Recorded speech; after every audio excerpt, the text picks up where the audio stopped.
এটি চীনের ঐতিহ্যবাহী থেরাপি মক্সিবাস্টন এবং কাপিং থেরাপির বিভিন্ন পদ্ধতি।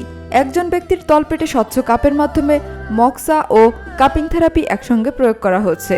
মক্সিবাস্টন হলো একটি প্রাচীন চীনা থেরাপি যা মূলত আকুপাংচার এবং আকুপ্রেশার চিকিৎসার সঙ্গে যুক্ত।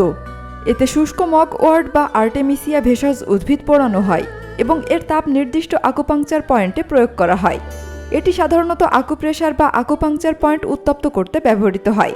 মক্সিবাস্টন শরীরের নির্দিষ্ট আকুপাংচার বা আকুপ্রেশার পয়েন্টে প্রয়োগ করা হয়, যা সাধারণত রক্ত সঞ্চালন উন্নত করা, ব্যথা উপশম ও শক্তি প্রবাহ পুনরুদ্ধারে সহায়ক।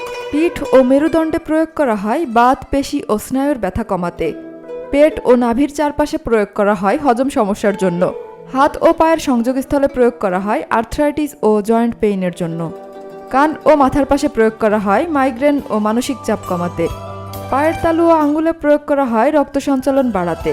কাপিং থেরাপি একটি প্রাচীন চিকিৎসা পদ্ধতি যেখানে শরীরের ত্বকে বিশেষ কাপ ব্যবহার করে শূন্যচাপ সৃষ্টি করা হয়। এটি রক্ত সঞ্চালন বৃদ্ধি, ব্যথা উপশম ও বিষাক্ত পদার্থ নির্গমনে সহায়ক। এটি প্রশিক্ষিত থেরাপিস্টের মাধ্যমে করা উত্তম।